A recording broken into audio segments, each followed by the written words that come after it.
నమస్తే, welcome to our channel. మాజీ మంత్రి వైసీపీ కీలక నేత పేర్ని నాని లోకేష్ గారికి అదే విధంగా చంద్రబాబు నాయుడు గారికి మాస్ వార్నింగ్ ఇస్తున్నారు. గన్నవరం మాజీ ఎమ్మెల్యే అయినటువంటి వల్లభనేని వంశీ తీవ్ర అస్వస్థతకు గురైన నేపథ్యంలో కొన్ని కీలక వ్యాఖ్యలు చేయడం జరిగింది. మరి ఆ వ్యాఖ్యలు సమంజసమేనా తెలుసుకునే ప్రయత్నం చేద్దాం. దీన్ని విశ్లేషించడానికి మనతో పాటుగా ఉన్నారు సోషల్ యాక్టివిస్ట్ శ్రీలీల గారు. నమస్తే మేడం. నమస్తే. పేర్ని నాని కొన్ని కీలక వ్యాఖ్యలు చేశారు మేడం, లోకేష్ గారిని ఉద్దేశించి అదే విధంగా చంద్రబాబు నాయుడు గారిని ఉద్దేశించి. మరి నాటి కాలంలో ఏదైతే వంగవీటి రంగా హత్య ఎన్టీఆర్ గారి గవర్నమెంట్ ని పతనం చేసిందో అదే విధంగా కూటమి ప్రభుత్వాన్ని పడగొట్టేది వంశీ చావే అంటూ ఆయన వ్యాఖ్యానించిన తీరుని ఏ విధంగా చూడాలి? అసలు వంశీ గారు అస్వస్థతకు గురయ్యి ఆసుపత్రికి వెళ్తున్న నేపథ్యంలో ఈ చావు అనే పదాన్ని ఆయన వాడడాన్ని ఏ విధంగా చూడాలి? ఏమంటారు మీరు? పేర్ని నాని ఇతను పంది కొక్కుల్లాగా బియ్యాన్ని తిన్న కేసులో ఉన్నాడు. ఉండి డబ్బులు కట్టి ఈ రోజున బయటకు తిరుగుతూ ఏ విధంగా మాట్లాడుతున్నాడు. అదే విధంగా తను మొన్నటి ఎలక్షన్లో కొడుకుని నిలబెట్టి తను ఓడిపోతాడు, ఏదో ఒక విధంగా కొడుకునైనా నిలబెడితే గెలుస్తారేమో అని చెప్పి ఆశించాడు. అది జరగలేదు.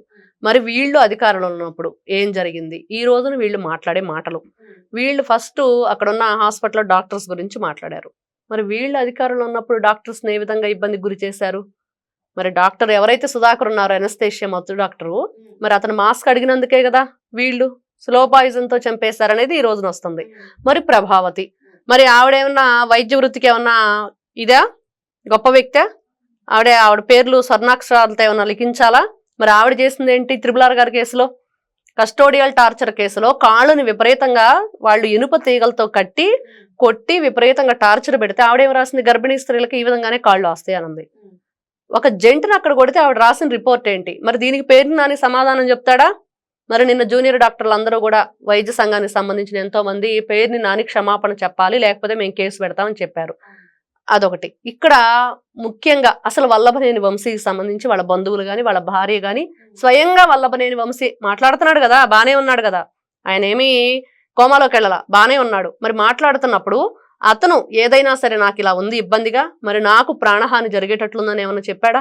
ఎక్కడా లేదు కదా. వాళ్ళ భార్య కూడా చెప్పలేదు కదా. మరి ఎందుకు పేర్ని నాని మాట్లాడుతున్నాడు? పేర్ని నాని జగన్మోహన్ రెడ్డి గారితో కలిసి ప్లాన్ ఏమన్నా చేశాడా? మరి ఇతని మీద కేసు పెట్టి అసలు ఎందుకు మీరు ఇట్లాంటి అనుచిత వ్యాఖ్యలు చేశారు? ఈ వ్యాఖ్యల వెనక ఏమి కుట్రపోయిత రాజకీయాలు మీరు సృష్టించబోతున్నారు? మేడం, మీరు చెప్పినట్టుగా అసలు ఈ చావు అనే పదాన్ని వాడారు. ఇప్పుడు వల్లభనేని వంశానికి ఫుల్ ప్రొటెక్షన్ ఉంది. సో ఇదేమైనా రాజకీయ కుట్ర కోణం దాగి ఉందా? అంటే ప్రాణహాని ఉందా వల్లభనేని వంశీకి అనే మాటలు వినిపిస్తున్నాయి. ఏమంటారు? అతను అరెస్ట్ అయినప్పుడు మనకి అరెస్ట్ అయిన వెంటనే రాలేదు, కానీ అతను ఎప్పుడైతే నాకు నా బ్యారెక్ లో ఒక తోడు కావాలి అని చెప్పేసి కొన్ని మాటలు చెప్పినప్పుడు ఖచ్చితంగా ఇది ఎవరి ఆదేశాల మేరకు ఇతను అడుగుతున్నాడు, ఎవరు చెప్తే ఈ తోడు కావాలని చెప్పేసి వల్లభనేని వంశీ కోరుకున్నాడంటే ఎప్పుడైతే మనం పూర్వం చూసుకుంటే ఎవరైతే పరిటాల రవి హత్య కేసు, మొద్దు సీను, వీళ్ళంతా మొద్దుల చెరువు సీరి వీళ్ళు ఉన్నారు కదా, వాళ్ళ హత్య కేసులో ఏం జరిగింది? మరి ఒకే బ్యారెక్ లో వాళ్ళని ఉంచడం వల్లే కదా ఒకరినొకరు చంపుకోవడం జరిగింది. అప్పుడు కూడా వరుసగా మర్డర్లు అయితే జరిగినాయి. మరి అదే విధంగా ఒక బ్యారెక్ లో ఇట్లాంటి వ్యక్తులు ఉన్నప్పుడు ఇంకొకరిని ఉంచడం వల్ల ఏ విధంగానైనా సరే వాళ్ళ మీద వీళ్ళు ఎట్లాంటి కుట్రపూరితమైన చేయొచ్చు, ఏ విధంగానైనా వాళ్ళ మీద అటాక్ చేయొచ్చు అనే ఉద్దేశంతో ఆ బ్యారక్లు ఎవరిని ఉంచకుండా మరి అప్పుడు వంశీ అసలు ఎందుకు కోరుకున్నాడు, వంశీకి ఏమన్నా ప్రాణహాని ఉందా అనేది అప్పట్లో వినిపించింది.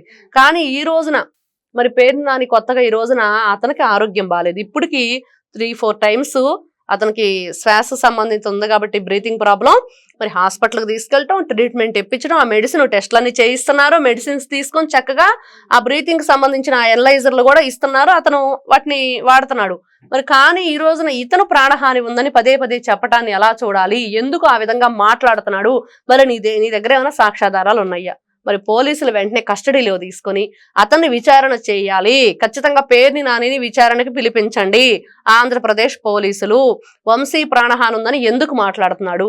ఇక్కడ వంగవీటి రంగా తీసుకొచ్చాడు. అసలు ఎవరైతే గౌరవ విశ్వవిఖ్యాత నట సార్వభౌమ నందమూరి తారక రామారావు గారి పేరు ఉచ్చరించే హక్కు అర్హత ఈ వ్యక్తికి ఉందా? ఇంత నీచులు ఈ వైఎస్ఆర్సీపీ పార్టీ వాళ్ళు, ఇంత దుర్మార్గులు 5 సంవత్సరాలు ఎంత దరిద్రమైన పరిపాలన చేశారు, ఎంత దారుణంగా దోచుకున్నారు. ఇట్లాంటి దౌర్భాగ్య పరిస్థితిలో ఉన్న మీరు ఈ రోజున నందమూరి తారక రామారావు గారి పేరు ఉచ్చరించడానికి కూడా మీరు పనికిరారు, మీకు హక్కు అర్హత ఏదీ లేదు. ఎందుకు పోలుస్తున్నారు? ఆ రోజున వైఎస్ రాజశేఖర రెడ్డి ఆ కేసులో విచారింపబడలేదా? మరి ఆయన కొడుకు జగన్మోహన్ రెడ్డి విచారించలేదా? మరి ఎందుకు వాళ్ళని విచారించారు? వాళ్ళ కేసులో ఉన్నారనే కదా. ఎవరు కుట్రపూరిత రాజకీయాలు, కుల విద్వేషాలను రెచ్చగొట్టింది ఎవరు? రాజశేఖర్ రెడ్డే కదా. కులాలతోటి మతాలతోటి ఆయనే కదా రాజకీయాన్ని ఏ విధంగా చదరంగంగా వాడుకున్నాడు ప్రజల్ని. దాంట్లో పాముల్లాగా వాడుకొని ఈ రోజున రాజకీయ లబ్ధి కోసం మళ్ళీ మీలాంటి ఏదైతే డబ్బులేస్తే మాట్లాడే వాళ్ళని ఎందుకు తయారు చేసుకున్నాడు జగన్మోహన్ రెడ్డి? ఈ రోజున ఎంతమంది జైలు పాలయ్యాడు జగన్మోహన్ రెడ్డి ఆధ్వర్యంలో? Care of address Jaganmohan Reddy YSRCP party నుంచే ఎందుకు అరెస్ట్ అయ్యారు? ఇక్కడ ఇంకొకటి మేడం, వైసీపీ రాజకీయ భవిష్యత్తు ప్రశ్నార్థకం అవుతున్న నేపథ్యంలో వల్లభనేని వంశీ అనారోగ్య పరిస్థితుల్ని అడ్డుపెట్టుకుని ఆయనకి ఏదైనా తలపెట్టి అది కూటమి ప్రభుత్వం మీద తోసేసి వాళ్ళు రాజకీయ లబ్ధి పొందుదాం అనుకుంటున్నారా, ప్రజల్లో సింపతి పొందుదాం అనుకుంటున్నారా అని చెప్పి కొన్ని మాటలు వినిపిస్తున్నాయి. వీటిని ఏ విధంగా చూడాలి? ఇక్కడ వంశీ ఆరోగ్యం బాగాలేదు, అతనికి ఎప్పటి నుంచో ఆరోగ్య సమస్యలు ఉన్నాయి. అవన్నీ కూడా ప్రతి ఒక్కరికి తెలిసిన విషయమే. దానికి సంబంధించి ట్రీట్మెంట్లు కూడా జరుగుతున్నాయి. ఎప్పటికప్పుడు అతని ఆరోగ్య పరిస్థితి మీద అక్కడ పోలీసులు వాళ్ళ వంతు సహాయం వాళ్ళు చేస్తున్నారు. ఎక్కడా కూడా ఇబ్బందికరమైన పరిస్థితి అయితే లేదు ఇంతవరకు. మరి కానీ ఇప్పుడు వీళ్ళు ఏదైనా కుట్ర చేసి చంపడానికి ప్రయత్నం చేస్తే తప్ప అతనికి ఎటువంటి ప్రాణహాని లేదు. కేవలం అది వైఎస్ఆర్సీపీ పార్టీ వల్లే కలుగుతుంది వంశీకి ప్రాణహాని అంటే. ఇది ప్రతి ఒక్కరికి తెలిసిన విషయం. ముఖ్యంగా వీళ్ళేంటంటే రేపు మహానాడు జరగబోతుంది. అదేవిధంగా సంవత్సర కాలం తర్వాత ఈ రోజున రేపు 1 year కంప్లీట్ అవుతుంది కూటమి ప్రభుత్వం వచ్చి. మరి ఇప్పటికి కూడా ప్రజల్లోంచి ఎటువంటి ఇబ్బంది లేదు. ఎవరికి వాళ్ళే చక్కగా అన్ని కూడా ఏదైతే సూపర్ 6 అని చెప్పుకున్నామో ఆ సంక్షేమ పథకాలన్నీ అమలు జరుగుతున్నాయి. మరి ఆగస్టులో ఫ్రీ బస్సు వస్తుంది. మరి పిల్లలకి రేపు 12వ తారీఖున తల్లికి వందనం జరగబోతుంది. మరి రైతులకి అన్నదాత సుఖీభావ పడిపోతున్నాయి డబ్బులు. ఒక్కొక్కటిగా అన్ని కూడా ఈ రోజున చూస్తే 3 సిలిండర్లకు కలిపి డబ్బులు కూడా మొత్తం ఒకేసారి ఇస్తున్నామని ప్రకటించారు. ఎక్కడ ఎటువంటి ఇబ్బంది లేదు. అసలు రాష్ట్రానికి 2 కళ్ళైన అమరావతి, పోలవరం అవి అయితే పరుగులు పెడుతున్నాయి. ఇవన్నీ చూడలేని వీళ్ళు కళ్ళల్లో నిప్పులు పోసుకున్నారు.